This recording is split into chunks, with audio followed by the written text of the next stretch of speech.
విదేశీ యువతిపై అత్యాచారం నిన్న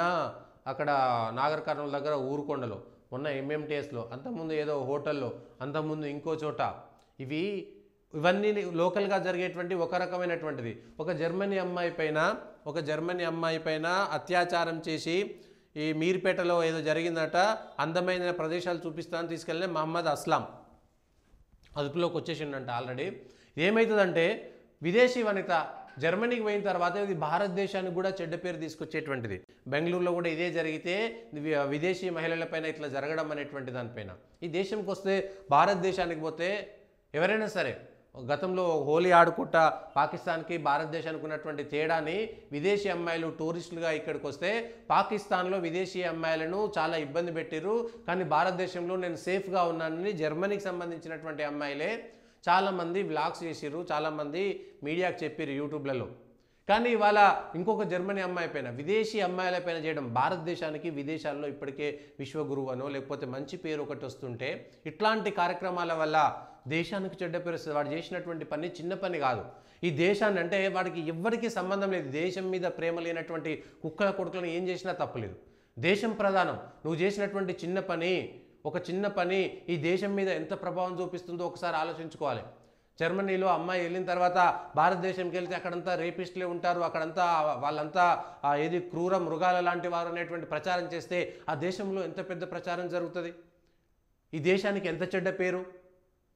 అంటే దేశం కోసం ఎవడు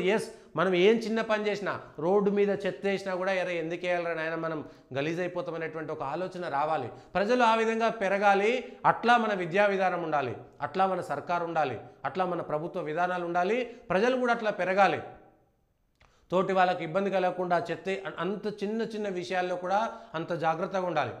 ప్రపంచ దేశాలన్నీ కూడా భారతదేశం అంటే ఆదర్శంగా తీసుకోవాలి కానీ వీళ్ళు చేసినటువంటి చిన్న పని వల్ల చిన్న పని కాదు నిజానికి రేపంటే చాలా పెద్ద తప్పు అది కానీ అది ప్రపంచ దేశాల్లో ఇవాళ మన ప్రతిష్ట ఎంత మసకబారుతుందో ఒకసారి ఆలోచించండి ఇవాళ తెలంగాణ సర్కారు ప్రతిష్ట ఎంత దెబ్బతింటుంది వరుసగా వారం రోజుల్లో 4-5 రేప్ కేసులు బయటకు వచ్చినాయి ఇంకా రానివి ఇంకెన్ని ఉంటాయి ఇట్లా చెప్పుకోలేనివి చెప్పలేనటువంటివి ఇంకెన్ని ఉంటాయి రాష్ట్రంలో శాంతి భద్రతలు బాగా లేవు కేవలం రాజకీయంగా మాత్రమే పోలీసులను వాడుకుంటున్నారు ఇట్లాంటి భయం లేకుండా పోతుందనేటువంటి మెసేజ్ ప్రజల్లోకి వెళ్తే ఏం జరుగుతుంది ఇవాళ దేశం పరువు తీస్తున్నారు వీళ్ళు రాష్ట్రం పరువు తీస్తున్నారు ఇవాళ ప్రభుత్వం ఇవాళ శాంతి భద్రతలను కాపాడలేకపోతుందనేటువంటి పరువు తక్కువ ఇవాళ ప్రభుత్వానికి లేదా చాలా జాగ్రత్తగా చెప్పాలి ఎవడు రౌడీ షీటరు ఎవడు మంచోడు ఏం జరుగుతుంది అనేటువంటిది ప్రజల్లో భయం లేదు నేను రోడ్డు దాటినా ఏం కాదు ఏ తప్పు చేసినా ఏం కాదు చిన్న అనుకునేటువంటి దగ్గరికి వెళ్ళిపోయి మేము ఏం చేసినా ఏం కాదనేటువంటి దూరానికి వెళ్ళిపోతున్నారు ఒకటి దీనికి మద్యము మన చదువుల విధానము ఇవన్నీ కూడా కారణమే ఏ దేశంలో అయినా ఎక్కడైనా సరే ఒకడో ఇద్దరో వందల్లో ఒకరిద్దరు చెడ్డోళ్ళు ఎక్కడైనా దొరుకుతారు కానీ ఆ చెడ్డోళ్ళు ఎవరో గుర్తుపట్టగలిగేటువంటి సామర్థ్యం ఉండాలి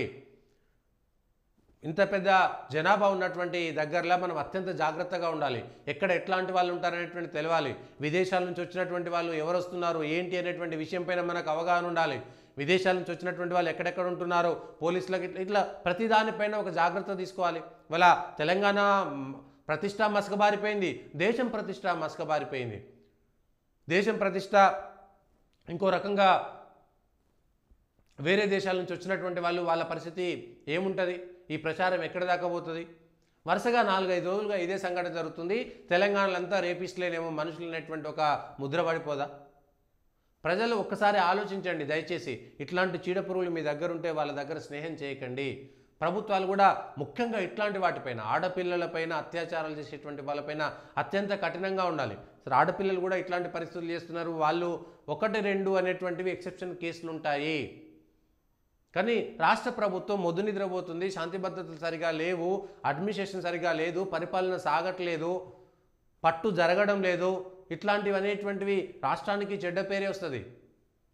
ప్రభుత్వం ఒక్కసారి ఆలోచించాలి వరుసగా ఇట్లాంటి సంఘటనలు జరుగుతున్నాయి నీకు ఎంఎంటీఎస్లో జరిగింది మేడ్చల్లో అమ్మాయి కింద పడిపోయింది దూకింది కదిలే రైలు నుంచి దూకింది ఇట్లాంటి పిచ్చి ఏదవలు వస్తాయి ఇవాళ ఊరుగొండలో జరిగింది దైవ దర్శనానికి పోయినటువంటి మహిళలకు కూడా ఇవాళ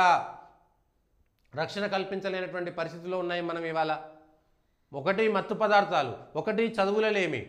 ఒకప్పుడు చదువులు లేకపోయినా సరే గ్రామాలలో ఎటువంటి చదువు లేనటువంటి వాళ్ళు కూడా తప్పుడు ఆలోచనలు చేయకపోయేది, ఎందుకంటే మన ధర్మం అట్లాంటిది ఉంటుండే. ఇవాళ అధర్మీయులంతా పెరిగిపోవడంతో ఏది పడితే అది తప్పు లేదు, మా మా దాంట్లో ఇది తప్పు లేదు, మా దాంట్లో ఇది తప్పు లేదనేటువంటిది ఉంటుంది.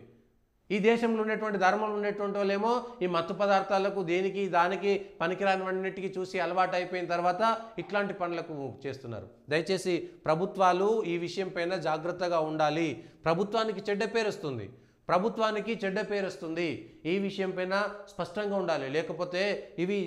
ఆగాయి. కొంత భయం పెట్టాలి. ఎన్కౌంటర్లు చేస్తారా, ఇంకేం చేస్తారా, కేసులు వేస్తారా పక్కన పెడితే ఒక ఏడాదిలో నమోదైనటువంటి కేసులు ఎన్నిటిపైన శిక్ష పడ్డాయి, ఎంతమంది భయపడ్డారు, ఎందుకు భయం తగ్గిపోతుంది ప్రజల్లో? భయం కూడా అవసరమే, భయము భక్తి రెండూ అవసరమే. ప్రేమతో పాటు అందరితో కలిసి ఉండడంతో పాటు భక్తి భయాలు అన్నీ ఉండకపోతే అన్ని సమపాలలో ఉండాలి.